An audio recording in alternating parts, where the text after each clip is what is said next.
하나님께서 여러분을 사랑하십니다.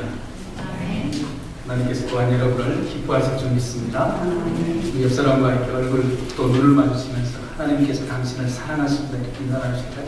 하나님께서 당신을 사랑하십니다.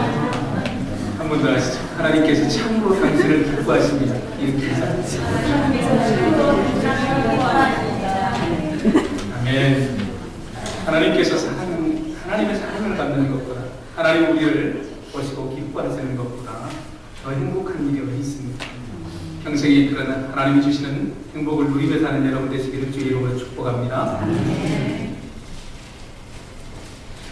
오늘 하나님께서 우리에게 주시는 말씀 사무엘상 1장 1절부터 8절까지 말씀을 우리가 독하도록 합니다. 스크린 보시면서 우리 같이 합독하십니다. 시작. 에브라임 산지 라마다 소빔에 에브라임 사람 엘가나라 하는 사람이 있었으니 그는 여로보암의 아들이요 엘리후의 손자요 도우의 증손이요 숲의 현손이더라. 그에게 두 아내가 있었으니 한 사람의 이름은 한나요 한 사람의 이름은 분인나라. 분인나에게는 자식이 있고 한나에게는 자식이 없었더라. 이 사람이 매년 자기 성읍에서 나와서 실로에 올라가서 만군의 여호와께 예배하며 제사를 드렸는데 엘리의 두 아들 흥미와 피느하스가 여호와의 제사장으로 거기에 있었더라. 엘가나가 제사를 드리는 날에는 제물의 분깃을 그의 아내 분인나와 그의 모든 자녀에게 주고 한나에게는 갑절을 드리니 이는 그를 사랑함이라.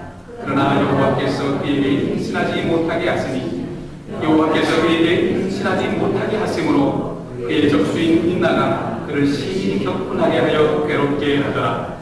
매년 한나가 여호와의 집에 올라갈 때마다 남편이 그가 취함에 분인나가 그를 격분시키므로 그가 울고 먹지 아니하니 그의 남편 엘가나가 그에게 이르되 한나여 어찌하여 울며 어찌하여 먹지 아니하며 어찌하여 그대의 마음이 슬프냐. 내가 그대에게 10아들보다 낫지 아니하냐 한다. 아멘. 기도하십니다. 하나님, 우리를 통해서 당신만 영광을 받으시기를 원하시는 하나님, 오늘 우리가 당신에게만 영광의 예배로 나아가기를 소망합니다. 하나님의 성령으로 우리를 붙들어 주시고 또 충만케 해 주시고 하나님의 말씀이 들려올 때 내 속에 있는 하나님의 영이 아멘으로 화답하며 그 말씀을 잘 받을 수 있도록 성령 하나님, 전하는 자나 듣는 우리 피차간에 성령의 강한 역사가 있기를 소망합니다. 예수님 이름으로 기도 올리옵나이다. 아멘. 한국에 보면 기독교 실천 윤리 운동 본부라는 것이 있습니다. 약칭해서 기윤식이라고 하는데요. 지난 2011년 12월경에 서울시민 1000명을 대상으로 불교, 천주교, 기독교 이 세 개의 종교를 가지고 어느 종교가 시민들에게 가장 신뢰받는 종교인가를 조사를 했습니다. 그런데 기독교 인구의 기독교인들이 신뢰받는 것은 17.6%고 카톨릭이 신뢰받는 것은 41.4%입니다. 그런데 불교는 33.5%입니다. 17.6% 중에서도 참여한 1000명 중에 참여한 기독교인들이 얼마나 하면 19%였습니다. 그러니까 결국은 기독교인들마저도 기독교를 신뢰하지 않는 사람들이 2% 이상이 된다는 것입니다.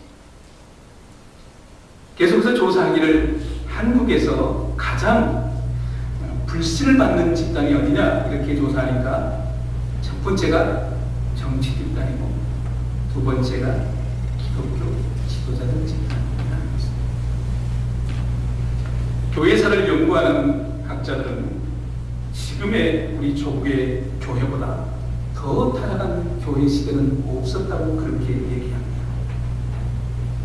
대형교회 목사님들의 성적인 스캔들, 목회자들의 수억의 헌금을 횡령해 감옥에 가는 사건, 교회가 무슨 사유재산인 것처럼 자식에게 세습하는 문제, 총회장이 되겠다고 억대의 뇌물을 오가는 세력, 총회 선거에 조직폭력배가 동원되고 가스총이 등장하는 시대, 교회 지도자 목사님들이, 총회장님, 총무님들이 단란주점에 가서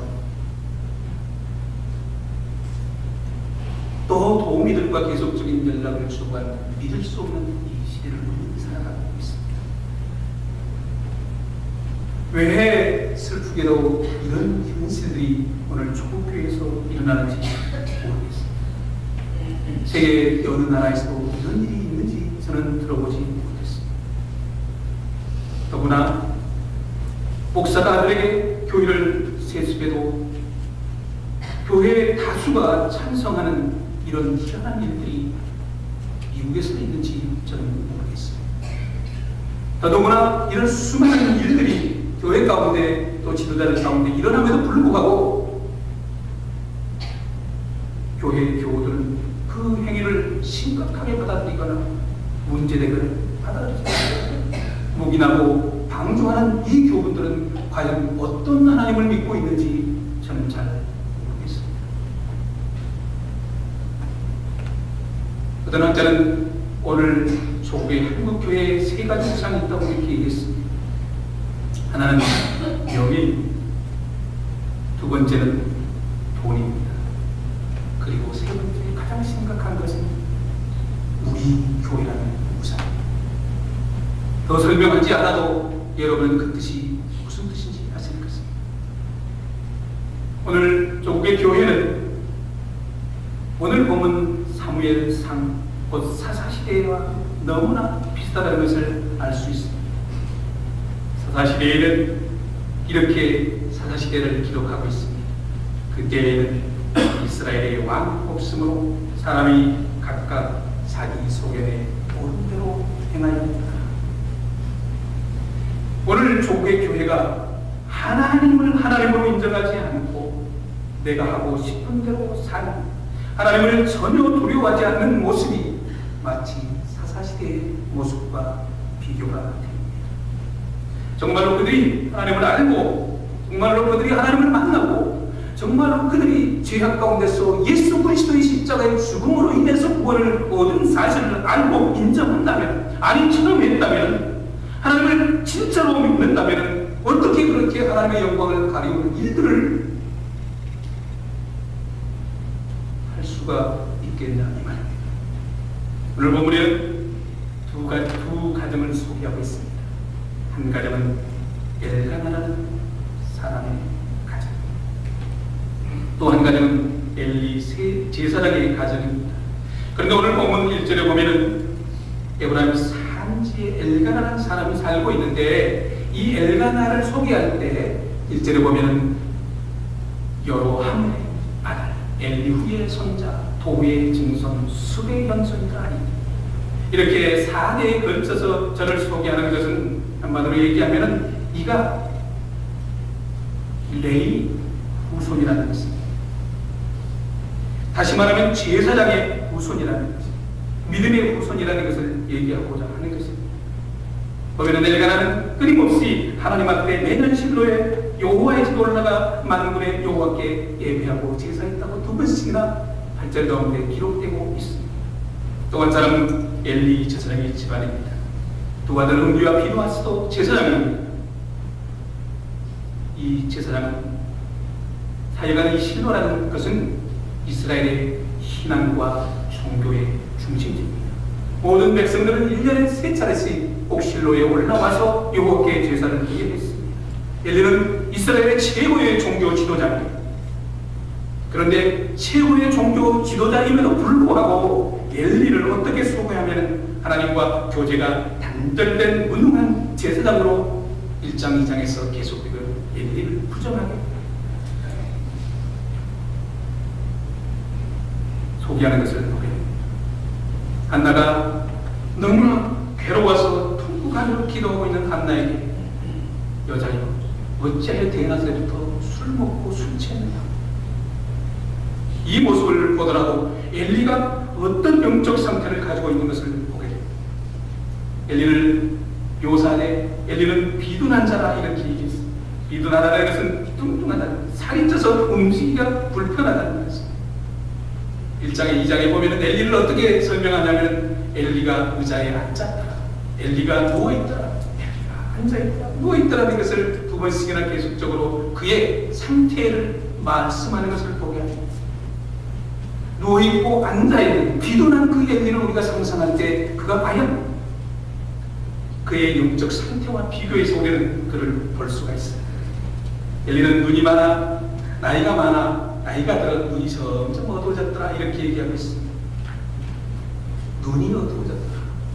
이 말씀을 저는 보면서 성경은 눈이 어두운 엘리에게 어떻게 얘기하냐면 그에게 더 이상 하나님의 계시가 나타나지 아니하더라 이렇게 얘기하고 있습니다. 눈이 어두워진 것과 하나님의 계시가 나타나지 아니한 것을 비교해서 들으면 어쩌면 그가 제사장으로서 그를 통해서 하나님이 일하시지 못한다는 사실을 우리는 분명하게 알 수 있습니다. 더구나 그의 두 아들은 어떻습니까? 흠리와 비누아스는 성경에서 그들을 소개할 때 그들은 하나님을 알지 못하는 자다, 하나님의 제사를 멸시하는 자다 이렇게 얘기하면서 성경에서 수정되는 여인들과 동침하는 그런 하나님의 존재에서 지금까지 범하는 아들들이었습니다. 오늘 두 과정을 보면서 저는 단순하게 이렇게 비교해 보고 싶습니다. 엘가나, 우리 식으로 얘기하면 평신도리 엘가나의 집안과 목사인 엘리의 집안, 극명하게 비교되는 것을 보게 됩니다. 저는 오늘 이 하나님을 사랑하고 하나님 앞에 예배하기를 즐겨하는 엘가나의 집안에서 일어난 한 고통의 문제를 생각해 보고자 합니다. 하나님께서 왜 하나님을 섬기고 사랑하는 그리고 경건하게 살고자 하는 이들에게 고통의 문제를 주시는가 하는 것이 오늘 제가 여러분과 나누고자 하는 말씀의 중심입니다. 분명한 것은 오늘 본문을 통해서 우리가 알 수 있는 것은 경건한 집안, 하나님을 사랑하는 자에게도, 하나님을 믿는 자에게도 고통은 찾아온다는 사실입니다. 여러분, 우리가 살다 보면 수많은 고통의 문제들을 만나게 됩니다. 내 허물과 내 죄의 까닭이라면 그것을 내가 어찌할 수 없더라도 받는다는 그 이유를 알기만 한다면 내가 억지라도 받을 수 있습니다. 그러나 그 고통의 문제를 내가 알지 못하고 이해하지 못한다면 그 문제들로 인해서 어쩔 때는 하나님 앞에 믿음에 대한, 사랑에 대한 의문을 갖기도 합니다. 하나님, 왜 내게 이런 아픔을 주시는지, 하나님, 내가 왜 이런 고통을 받아야 됩니까? 하나님, 믿지 않는 자들도 세상에서 건강하게 잘 사는데, 행복하게 잘 사는 것 같은데 하나님을 사랑하는 내가, 하나님을 사랑하는 내 가정에 이런 어려움과 고통을 겪어야 합니까? 이렇게 고통의 문제로 하나님을 향한 항의도 해보기도 합니다. 여러분은 살면서 그런 의문과 그런 질문과 그런 항의를 하나님 앞에 해보신 적은 없으신지, 그럴 때마다 하나님은 분명하게 명확하게 대답을 해주셨습니까? 대답을 들으셨습니까? 시원하게 그 이유라도 알 수 있다면 속이라도 변할 텐데 우리는 이유를 알 수 없는 고난이 우리 속에 찾아온다는 것입니다. 오늘 저는 제널드 시처라는 한 교수의 그가 당한 고통의 문제를 기록한 하나님 앞에서 울다라는 책을 소개하고자 합니다.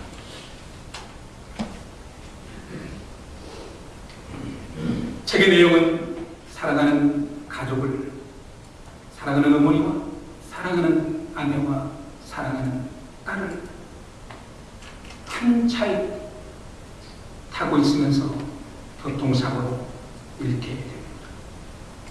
어머니와 아내와 자녀가 현장에서 죽어가는 그 현실을 그는 목격하게 됩니다.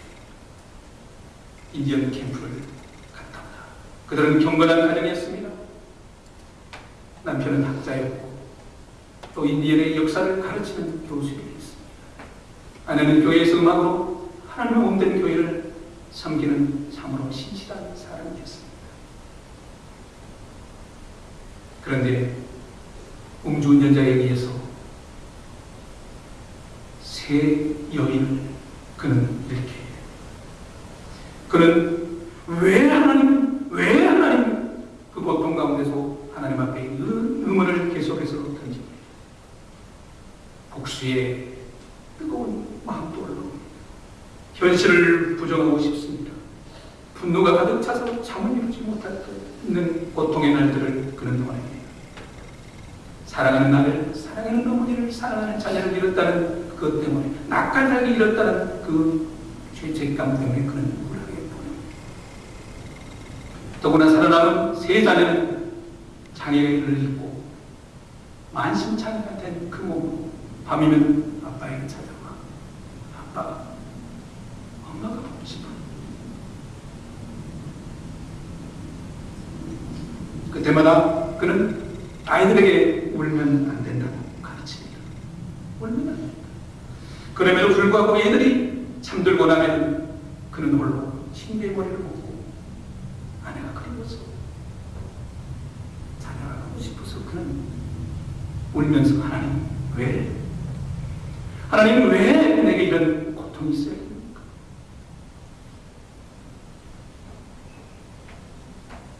시청교수는 아이들이 하나님이 왜 우리 엄마를 데려가셨어? 하나님이 왜 우리 할머니를, 우리 언니를 데려가셨어? 이렇게 물어볼 때는 그도 하나님의 생각을 자녀들에게 대답해 줄 수 없어서 참고 참았던 그 울음을, 그 통곡을 자녀들을 껴안고 울었다고 그는 그 통곡을 기록하고 있습니다. 여러분, 하나님을 잘 믿는 경건하게 사는 가정에게도 분명한 고난은 찾아옵니다. 그런 책에 이렇게 기록하고 있습니다. 고통 속에 있으면서 나는 그 고통 속에서 하나님의 은혜를 발견합니다. 그 은혜가 나를 살게 했고 결국에는 나를 사랑했다. 그러나 고통은 여전히 내 속에 있다. 그렇게 기록하고 있습니다. 비평가이면서 저술가인 C.S. 루이스는 고통은 하나님의 메가폰이다, 이렇게 유명한 말을 남겼습니다. 우리에게 고통이 있다는 것은 하나님이 우리에게 크게 말씀하시고자 하는 것이 라는 것입니다. 성도 여러분, 우리 그리스도인들은 고통을 피해가는 삶이 아닙니다. 고통을 풀어가며 그 속에서 하나님의 뜻을 순종해 나아가는 것이 그리스도입니다. 오늘 본문에서 우리는 한 여인의 고통을 보게 됩니다. 하나님을 사랑했던 그 여인 한나에게도 그만이 할 수 있는, 그만이 무게를 느낄 수 있는 불임이라는 감당하기 어려운, 그 시대에 감당하기 어려운 고통을 느끼게 됩니다. 더구나 또 다른 분이 난 자녀를 갖고 끊임없이 자녀를 갖지 못하는 한나에게 격동을 안겨줍니다. 한나는 남편에게 관하여 극진한 사랑을 받지만 그 사랑이 그에게 위로가 되지 못했습니다.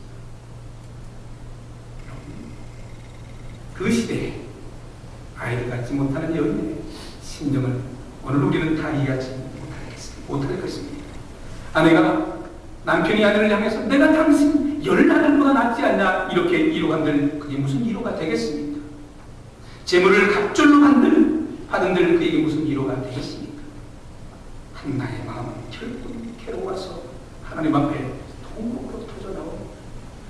사무엘상 1장 10절 이하에 보면 한나는 마음이 괴로워서 여호와께 기도하고 통곡했다고 10절에서 얘기하고 11절에서는 하나님 제발 이 여종의 고통을 돌아봐 주시고 나를 좀 생각해 주십시오 하는 그 마음의 괴로움을 하나님 앞에 토설해냅니다. 15절 16절에 보면 나는 마음이 슬픈 여자라 원통함과 격동됨이 많으니라 한 여인의 고통의 내면의 모습을 우리는 보게 됩니다. 기도하며 통곡하는 이 모습을 저는 보면서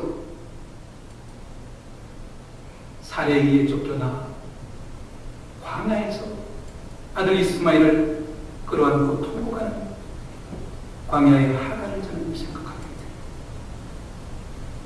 물도 떨어지고 죽게 된 그 상황 속에서 성경은 하갈이 방송되고 가며 여호와를 찾았더라 이렇게 얘기합니다. 죽을 수밖에 없는 상황 속에서 방송되고 했던 하갈, 그에게 하나님은 찾아봐 주셔서 두려워하지 말라, 하나님이 내 기도를 들으셨느니라 이렇게 말씀하고 있습니다. 그러면서 16장, 창세기 16장에 보면은 이렇게 얘기합니다. 여호와의 사자가 그에게 이르시되 내 여주인에게 돌아가서 그 수하에 복종하라 이렇게 얘기하고 있습니다. 성도 여러분, 우리는 우리에게 닥친 고통의 문제를 여러분은 어떻게 풀어나가고 계십니까?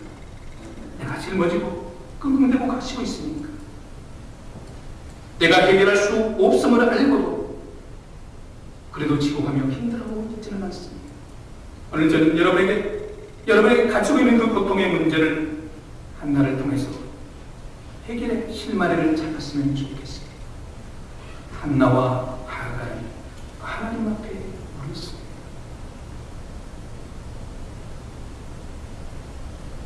저는 그 시적 예수가 하나님 앞에 울던 모습처럼 말입니다.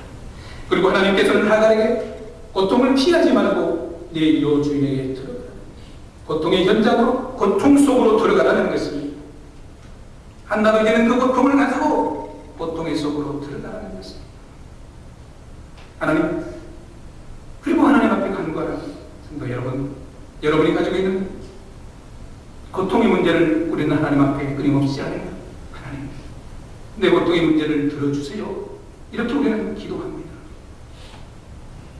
그러나 하나님은 우리 이렇게 대답하시는 겁니다.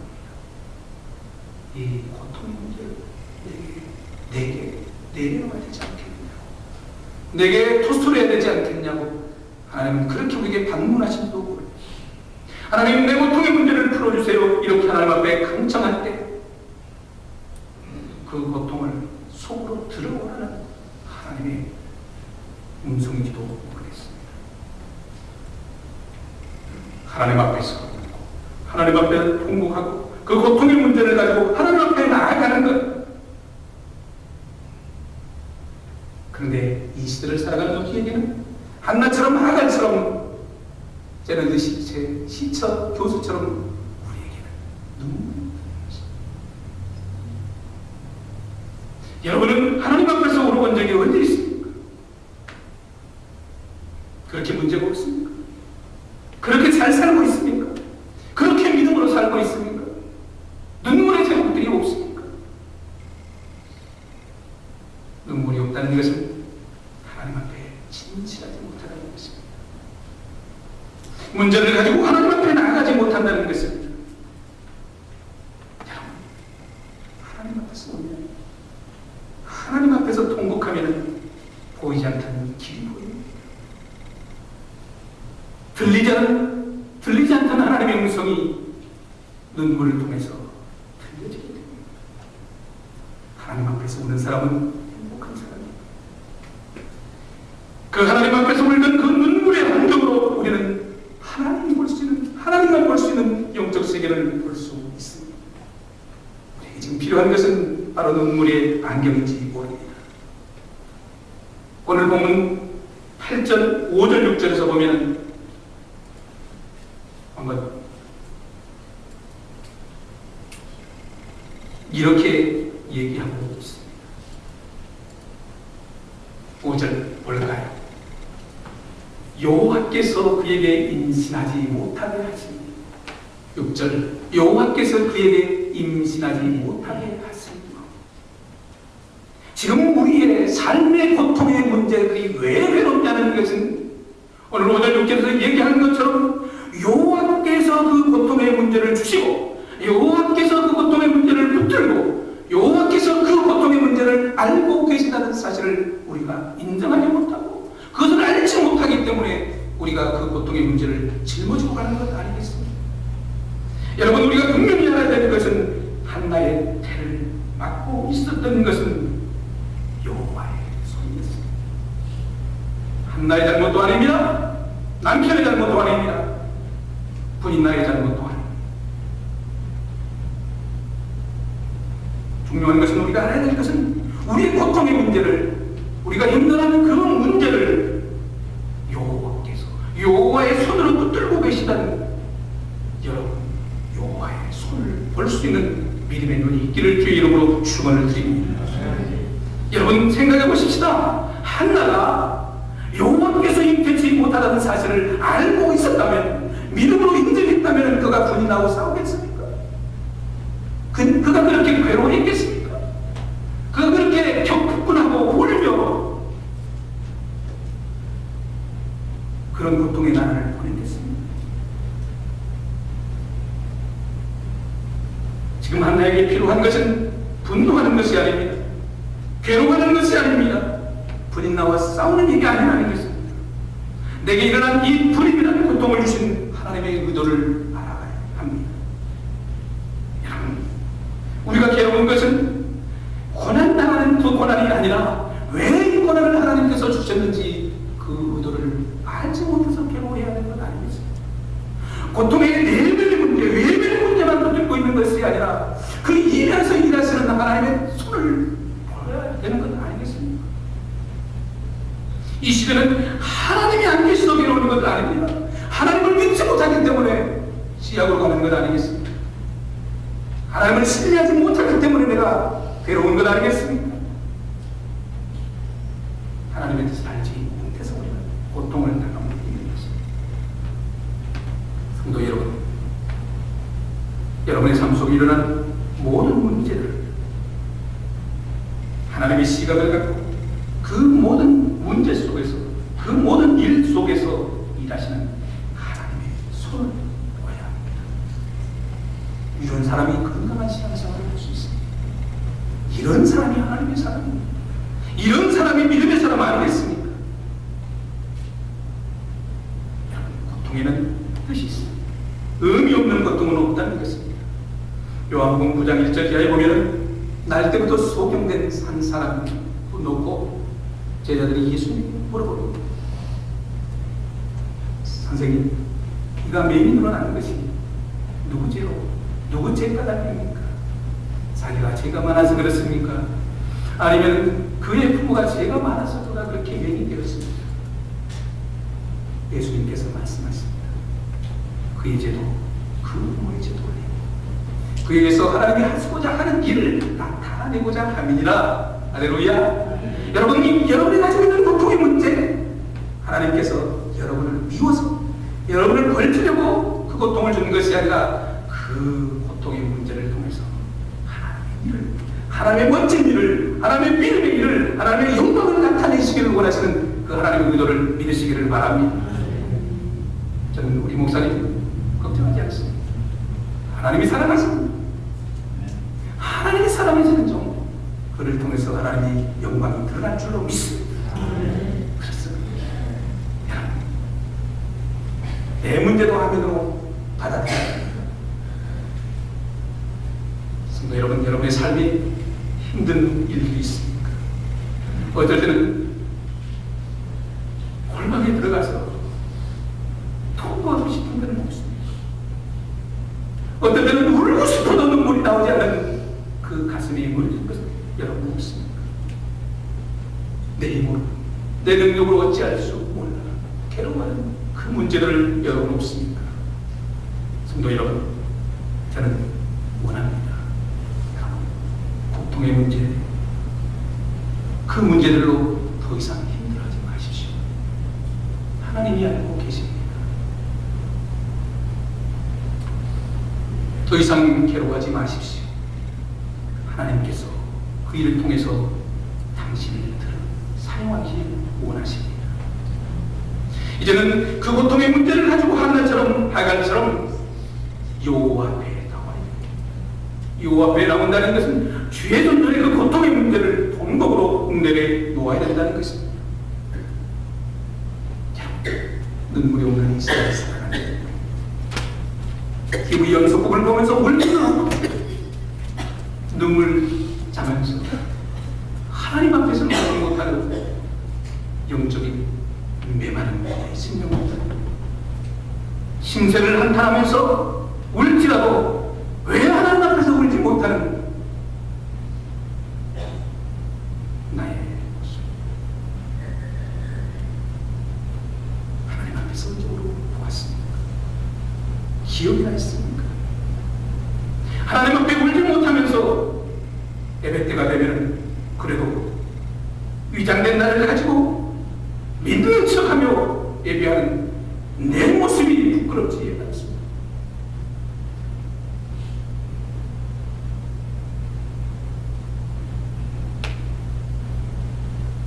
하나님 앞에 문제를 가지고 이해통하는 자보다 더 복된 사람은 없을 것입니다. 하나님께서는 이 시대에 통곡하는 사람을 찾고 있습니다. 하나님 앞에 우는 사람을 찾고 있습니다. 예외도 많고 하나님을 믿는다고 하는 사람들도 많지만 하나님을 진정으로 믿고 하나님 앞에 우는 사람들을 찾는 희귀한 세상에 우리는 살아가고 있습니다. 여호와께서 인태치 못하게 하시니 이 말씀에 주목하십시오. 만약에 오늘 내 삶의 문제는 여호와께서 한나의 터를 찾고 있었던 것처럼 내 문제를 찾고 막고 계시다면 어떻게 하시겠습니까? 여전히 분노하며 원망하며 적수분이나를 찾아 싸우겠습니까?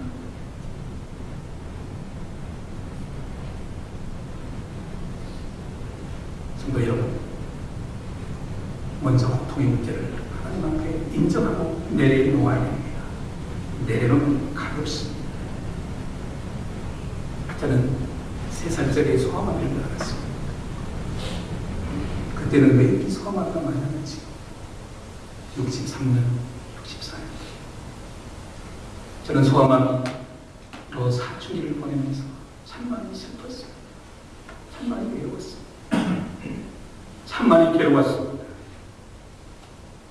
10대를 지나면서 친구들이, 형들이 병신이라고 놀립니다.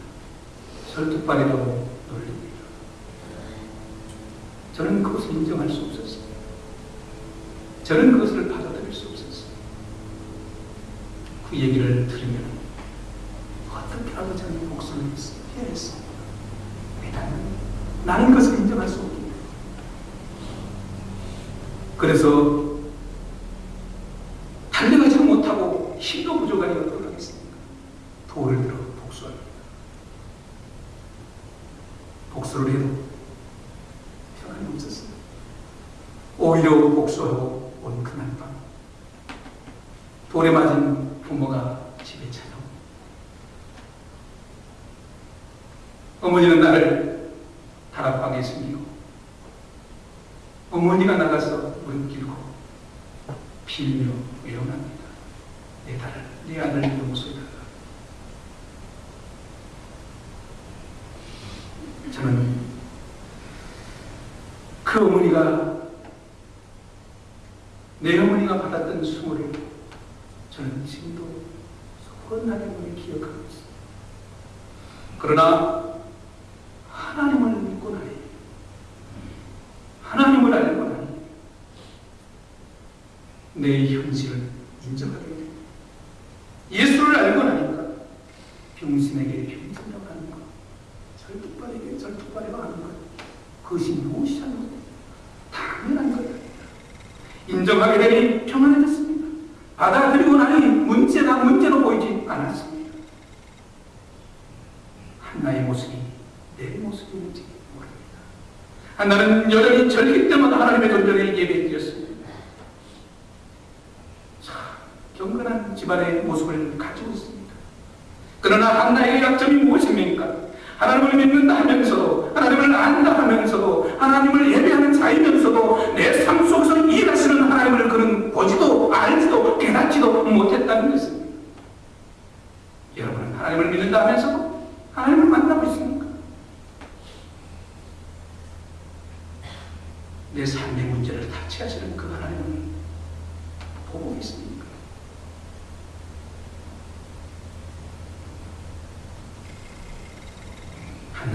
분노 중에라도 격동 중에라도 여러분들처럼 예배의 자리에 잘 누웠습니다. 여러분, 하나님을 알지 못하는 예배, 참회의 눈물이 없는 예배, 하나님을 사모함이 없는 예배가 어찌 하나님이 그 예배를, 우리 예배를 받으시겠습니까?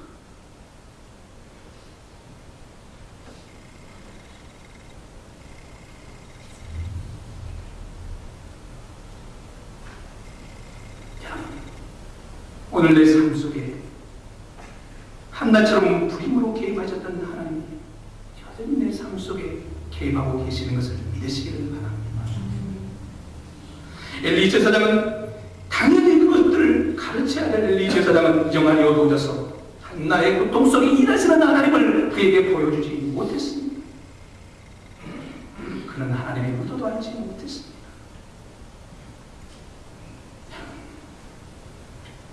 믿음의 눈은, 믿음의 사람은 내 삶 속에서 일하시는 하나님의 손을 보는 것입니다.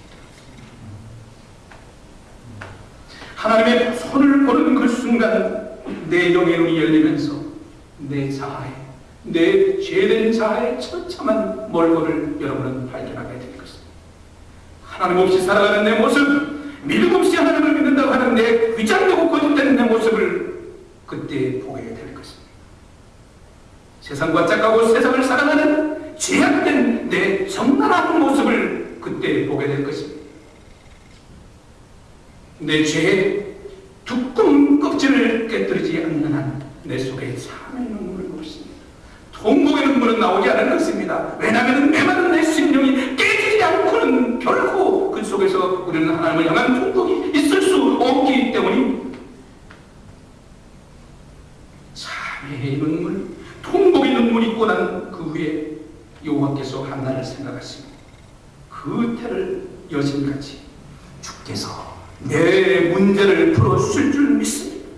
여러분의 통곡 속에 일하시는 하나님께서 여러분의 문제를 풀어주실 줄 믿습니다. 한나의 그 통곡의 눈물을 들으시고 닦으시고 하나님께서 한나에게 태를 여시고 잉태하게 하시고 위대한 선지자 사무엘을 주셨습니다. 여러분, 한나의 그 고통의 눈물, 통곡의 눈물이 없다면 하나님이 태를 여신들 그 자녀가 무슨 소용이 있겠습니까? 그 자녀가 하나님의 위대한 사역에 사용될 수 있겠습니까? 한나가 변하지 않았다면 위대한 선지자 사무엘은 나오지 않았을 것입니다. 위대한 선지자 사무엘이 나오지 않았다면 다윗도 없었을 것입니다. 다윗이 없었다면 우리의 구주 그리스도도 그 후손을 중에 잉태되지 못했을 것입니다. 한나의 변화, 한나의 서러움, 한나의 통곡 때문에 하나님께서는 그 태를 여시고 사무엘을 주셨던 것입니다. 한나의 태를 여시는 것은 단순한 한 여인의 태를 여는 것이 아닙니다. 이스라엘의 태를 여는 것입니다. 이스라엘의 영적인 출산을 허락했던 것입니다. 이 한나, 한 여인의 통곡의 눈물이 그를 바꿔놓을 뿐만 아니라 이스라엘의 역사를 바꿔놓았고 오늘 이 세계의 역사를 바꾼 것 아니겠습니까? 비록 한나는 한 소라한 보잘것없는 불임 여성이었습니다. 그가 거창한 애국심이나 그가 거창한 세계관을 가지고 있었던 것이 아닙니다. 한나는 내 고통에, 내 슬픔의 문제를 해결하기 위하여 하나님 앞에 기도하고 통곡했지만 그 통곡을 들으신 하나님은 그 한나의 기도를 통해서 민족을 구원하는 여인으로 바꿔놓았다는 것입니다. 사랑하는 성도 여러분, 어쩌면 우리 개개인은 하나님 앞에서, 아니 세상 앞에서 작은 자일 수 있습니다. 여러분은 어쩌면 몸된 교회 안에서 아주 보잘것없는 작은 자일 수도 있습니다. 그러나 중요한 것은 여러분 속에서 통곡과 참회의 눈물이 있다면 여러분 위대한 여인이 위대한 사람이 될 줄로 믿습니다. 여러분 가정에, 여러분의 가정이, 교회가, 또 믿음의 세계가 변화될 수 있다는 사실입니다. 고통 중에 하나님이 보이지 않는다고요? 하나님이 느껴지지 않는다고요? 그렇다면 혹시 내가 하나님 앞에 마음의 문을 닫고 그렇게 살고 있지는 않습니까? 혹시 하나님 앞에서 눈물이 없는 것 아니겠습니까? 울음이라는 안경이 없어서 그런 것 아니겠습니까? 성도 여러분, 우리 잠시 눈을 감으십니다. 눈을 감고 하나님을 느껴보십시오. 감은 눈으로 하나님을 보십시다. 영의 눈으로 하나님을 보십시다. 내 속에서 일하시는 하나님의 임재를 간명히 보시지 않겠습니까? 그러면 내 속에 일하시는 하나님을 생각나게 할 것입니다. 보게 될 것입니다.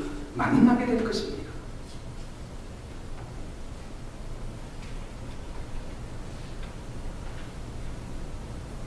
왜 나에게 이 고통을 떠나지 않는가? 왜 내 가정에는 그런 일들이 일어나는가? 왜 내 남편에게는, 내 아내에게는, 내 자녀들에게는 그런 일이 일어나는가? 왜 내 안에는 치유되지 못한 상처로 인해서 분노가 가득히 일어나는가? 왜 내 속에는 그동안 해결되지 못하는 죄의 문제로 인해서 괴로워하면서 어찌할지 모르고 하나님과 나만의 한 죄의 문제를 알고 있으면서도 회개하지 않은 내 심령은 도대체 왜 맞은 심령인가? 하나님을 사랑한다 하면서도 세상을 더 사랑하는 내 모습을 보면서 내가 과연 믿음의 사람인가? 지금 내 삶 속에서 일어나는 수없이 많은 일들이 하나님의 손길임을 인정하십시오. 내가 순종하지 못했기 때문에 느끼지도 만나지도 못했다. 이제는 가라는 마음으로, 절제하는 마음으로, 참여하는 심령으로 하나님의 조전에 나오십시오. 하나님께서 당신을 만나 주실 것입니다. 하나님께서 당신을 위로해 주실 것입니다. 하나님의 따뜻한 손이 여러분을 만져 주실 것입니다. 이제 우리 하나님의 존전에 참여의 기도를 드려야 됩니다. 하나님, 내가 잘못했습니다. 하나님, 내가 하나님을 멀리했습니다. 하나님, 내 심령이 강팍하여 울지도 못하고 토곡지도 못하고 메마르게 살았습니다. 오늘 내게 찾아오셔서 말씀하시는 고통의 문제를 내려놓으라고 말씀하시는 하나님을 보지 않겠습니까? 하나님께서 여러분의 당신의 그 고통의 문제를 풀어주실 것입니다. 그 하나님의 손을 보십시오. 내가 먼저 울지 않고는 내 가정이 변화되지 않을 것입니다. 내가 먼저 울어야 몸된 재단에 성령의 불이 흐를 것입니다. 이제라도 하나님의 전쟁에 참여하며 성령의 능리가 내리기를 여러분 사모하십시오. 하나님을 몰아낸 이 태탄 시대의 교회를 바라보면서 다시 한번 내 심령으로부터 회개의 역사가 일어나도록 기도할 것입니다. 이 시간 우리 겸손하게 하나님 앞에 내 자신을 그대로 보여주시고 하나님 아시죠? 하나님 아시죠? 내 고통의 문제를 아시죠? 내 마음의 상처를 아시죠? 내 심령에 찢겨진 이 마음을 아시지 않습니까? 겉으로는 울지만 영은 죽어가는 내 모습을 하나님 아시지 않습니까? 잠시 묵상합니다. 하나님, 당신을 사랑합니다. 하나님, 당신만이 나의 구주,